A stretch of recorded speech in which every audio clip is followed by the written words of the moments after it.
अनीता चौधरी सुबह की सुर्खियों के साथ आपके सामने हाजिर हुई हूं और आप सभी का न्यूज़ अड्डा पे स्वागत है। जय भारत, जय हिंद। आज की सबसे बड़ी खबर से हम शुरुआत करते हैं। वसीम रिजवी से हरबीर नारायण सिंह त्यागी बन चुके हैं। उन्होंने गाजियाबाद के डाशना मंदिर में अपना धर्म परिवर्तन किया।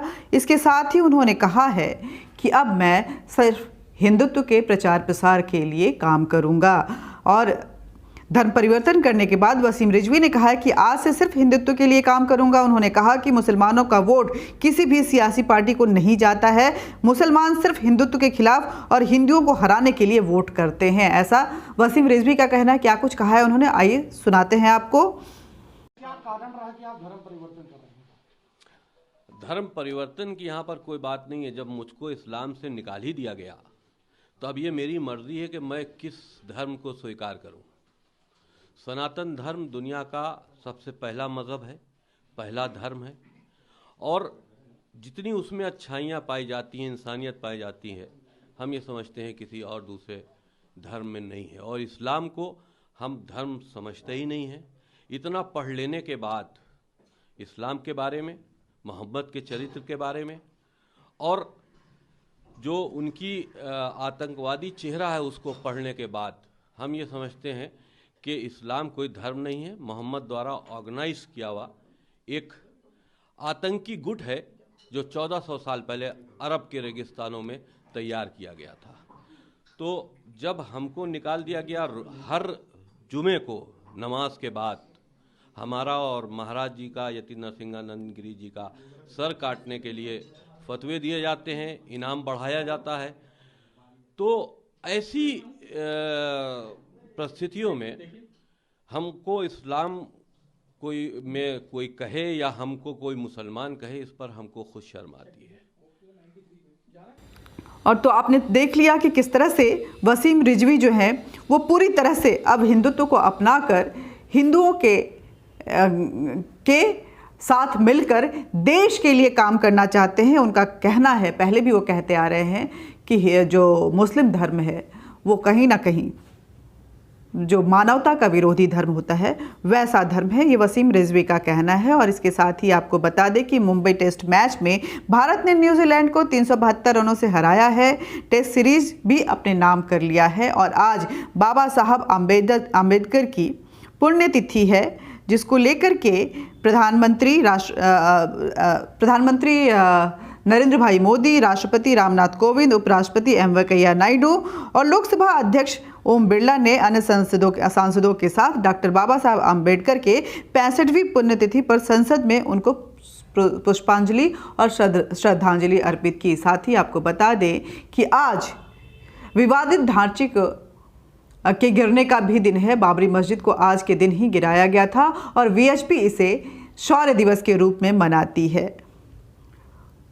खबरों की अगर आगे की बात करें तो ओमिक्रॉन को हराना कितना मुश्किल है और ओमिक्रॉन किस तरह से बढ़ता जा रहा है, ये भी जो खबर है वो तफ्तीश के साथ आपको बताएंगे। लेकिन आपको बता दें कि राष्ट्रपति पुतिन, रूस के राष्ट्रपति पुतिन भारत दौरे पर हैं और आज होने वाली मोदी और पुतिन की बैठक को लेकर के बड़े ही खास मायने लगा जा रहे हैं। चीन को लेकर के क्या बातचीत होगी दोनों देशों के बीच में, ये भी अहम रहेगा। क्या इस मुलाकात से चीन की धड़कनें बढ़ सकती हैं, ये भी देखने वाली बात रहेगी।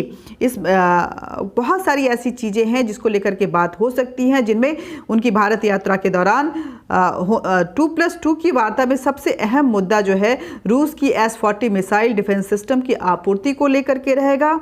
और आपको बता दें कि रूसी राष्ट्रपति के भारत पहुंचने के सबसे पहले रूस के विदेश मंत्री सर्गी लैवरोव से हमारे विदेश मंत्री एस जयशंकर ने मुलाकात कर ली है।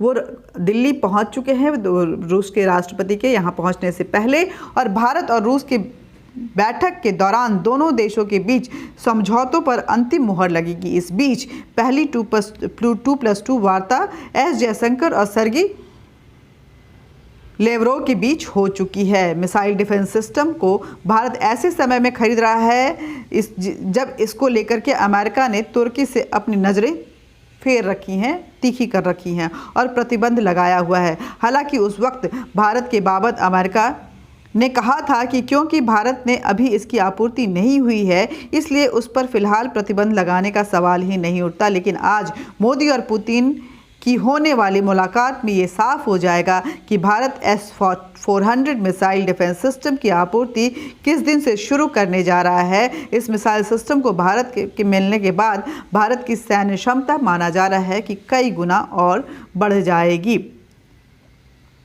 और शीतकालीन सत्र में संसद में आज नागालैंड का मुद्दा गरमा सकता है। नागालैंड को लेकर के दोनों सदनों में अमित शाह बयान देने वाले हैं और इसको लेकर के क्या कुछ सुर्खियां सरगर्मियां रहेंगी ये देखना होगा। आपको बता दें कि नागालैंड फायरिंग पर केंद्रीय गृह मंत्री के बयान की विपक्षी सांसदों की मांग के बीच राज्यसभा और लोकसभा दोनों को पहले तो स्थगित कर दिया गया, लेकिन फिर ऐसा कहा जा रहा है कि जब ये 12 बजे के बाद जब इसकी शुरुआत होगी तो अमित शाह जो कि गृह मंत्री हैं इस देश के, वो इस पर अपना बयान दे सकते हैं। कांग्रेस नेता मल्लिकार्जुन खड़गे ने कहा है कि हम मांग करेंगे कि गृह मंत्री दोनों सदनों में अपना बयान दें और घटना पर अपनी विस्तृत विवरण दें। हम इसकी उम्मीद कर रहे हैं कि बहुत ही संवेदनशील घटना है, ऐसा नहीं होना चाहिए था और उन्हें सदन में जवाब देना चाहिए। और इसके साथ ही बर्फ़बारी जो है बहुत ज़्यादा हो रही है और दिल्ली में ठंड बढ़ सकती है। दिल्ली ही नहीं, देश के कई भागों में ठंडक जो है वो अपने परवान पे हो सकती है। एनसीआर में बारिश हुई है और उत्तराखंड में बर्फ़बारी हुई है। पूरा उत्तराखंड जो है वो बर्फ़ से ढका हुआ है। चमोली का नज़ारा हम आपको दिखाने जाएंगे। आप देखेंगे कि किस तरह से हिमाचल हो या उत्तराखंड हो वो बर्फ़ की चादर से ढका हुआ है और दिल्ली में बारिश भी हुई है। इसका मतलब आने वाले समय में जो ठंड है उसकी गर्माहट आपको रज़ाइयों में नज़र आएगी। इन सब के बीच 52 लाख का घोड़ा 9 लाख की बिल्ली, जैकलिन पर लट्टू था सुकेश चंद्रशेखर। इन सभी का खुलासा हो चुका है और जैकलिन को एयरपोर्ट पे ही बाहर जाने से रोक दिया गया है और ऐसे गिफ्ट उनको जो है अंडरवर्ल्ड का डॉन जो है वो दिया करता था जैकलिन को। बहुत सारी ऐसी खबरें हैं जो आपके इर्द गिर्द घूमती रहेंगी, वो भी हम आपको बताने जा रहे हैं। सबसे पहले चलते हैं आज के सुर्खियों पे कि क्या कुछ इर्द गिर्द रहने वाला है। तो राष्ट्रपति रामनाथ कोविंद जो है रायगढ़ किले का दौरा करेंगे और छत्रपति शिवाजी महाराज को श्रद्धांजलि देंगे। रूसी राष्ट्रपति व्लादिमीर पुतिन प्रधानमंत्री मोदी से आज 21वें भारत रूस वार्षिक शिखर सम्मेलन में भाग लेने के लिए वो भारत आए हुए हैं और 5:30 बजे इनकी मुलाकात हो सकती है। रूस के विदेश मंत्री सेर्गेई लावरोव की सुबह ही एस जयशंकर के साथ मुलाकात हो चुकी है। विदेश मंत्री एस जयशंकर और रक्षा मंत्री राजनाथ सिंह अपने रूसी समकक्षों के साथ बैठक में 2+2 वार्ता में उन्होंने भारत के डिफेंस और जो डिप्लोमेटिक रिलेशन है उस पर विस्तृत चर्चा की है। नई दिल्ली में सुबह B.R. अम्बेडकर जो कि हमारे संविधान रचयिता हैं उनके 65वें पुण्यतिथि पर जगह जगह पे कार्यक्रम हो रहा है और सारे नेता उनको श्रद्धांजलि देने के लिए वो संसद में भी इकट्ठा हुए थे। भारत आज बांग्लादेश के साथ मैत्री दिवस के रूप में मनाता है। नई दिल्ली में 1971 के दिन में इसी दिन ढाका को मान्यता दी गई थी। भारत UAE वार्ता का तीसरा दौर नई दिल्ली में आयोजित होने वाला है। भारत मालदीव का संयुक्त सैन्य अभ्यास एक्वेरिन आज से 19 दिसंबर तक मालदीव के कब्दू द्वीप में आयोजित किया जा रहा है। सर्वोच्च न्यायालय मूल परिणाम बनाए रखने के लिए CBSE के निर्देश देने वाली मांग वाली याचिका पर आज सुनवाई करेगा। सैन्य शासित म्यांमार की एक अदालत अपदस्थ नेता आंग सान सू के मुकदमे की सुनवाई का फैसला किया है। आज उस पर फैसला भी सुनाई जाएगी। अमेरिका के अंतरिक्ष यात्री उम्मीदवारों की अगली श्रेणी की नासा घोषणा करने जा रहा है। मुंबई के वानखेड़े स्टेडियम में खेले जा रहे भारत और न्यूजीलैंड के बीच दूसरे टेस्ट मैच का आज चौथा दिन है और आज मैत्री दिवस के रूप में भी मनाया जा रहा है। आपको बता दें कि राम नाम पे जो यूपी के शिया वक्फ बोर्ड के चेयरमैन वसीम रिजवी ये बता चुके हैं हम आपको। और पुतिन के इस दौरे में कुछ अहम जो चर्चे होने वाले उस पर हम आपको बताते हैं। 7.5 लाख AK-203 असॉल्ट राइफल्स का भारत में उत्पादन होगा। इसको लेकर के दोनों देशों के बीच में सहमति बन सकती है। S-400 मिसाइल सिस्टम के समय पर डिलीवरी को लेकर भी बातचीत हो सकती है। 12 नई सुखोई 30 की डिलीवरी को लेकर भी चर्चा हो सकती है। नौसेना के लिए MiG-29 विमानों की नई खेप कब तक को लेकर के भी चर्चा होगी। आखिर इसका क्या रोड मैप रहेगा, किस तरह से होगा, इसको लेकर के चर्चा होगी। और 500 इग्ला S शॉल्टर फायर्ड मिसाइल्स की खरीद को लेकर भी दोनों देशों के बीच में सहमति बन सकती है। भारत चीन तनाव को लेकर भी दोनों देश जरूर बात करेंगे और अफगानिस्तान पे जरूर चर्चा होगी। आतंकवाद से कैसे निपटना है इसको लेकर के दोनों देश आपस में जरूर बात करेंगे और द्विपक्षीय व्यापार को किस तरह से और मजबूत बनाना है ये भी मुद्दा अहम रहेगा। देश में अब तक 127.661 लाख से अधिक जो कोरोना की वैक्सीन है वो लोगों को दी जा चुकी हैं और रिकवरी रेट अगर देखें तो 98.35% पे है।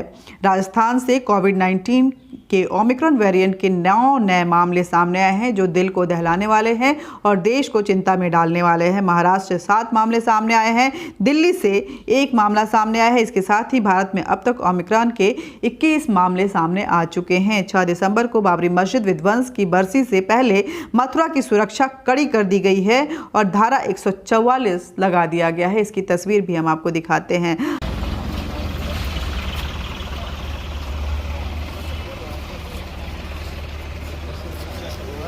भैया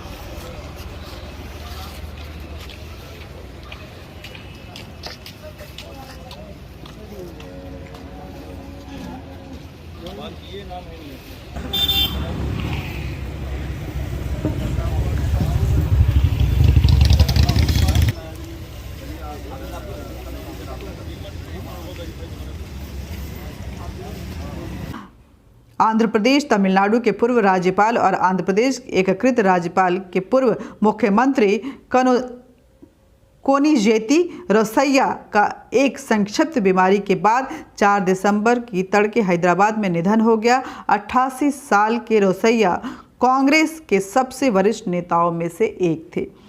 हिमाचल की अगर बात करें तो केंद्रीय खेल एवं सूचना एवं प्रसारण मंत्री अनुराग ठाकुर ने कहा है कि हिमाचल प्रदेश अपनी पात्र आबादी के लिए 100% कोविड-19 टीकाकरण का लक्ष्य प्राप्त करने वाला देश का पहला राज्य बन गया है।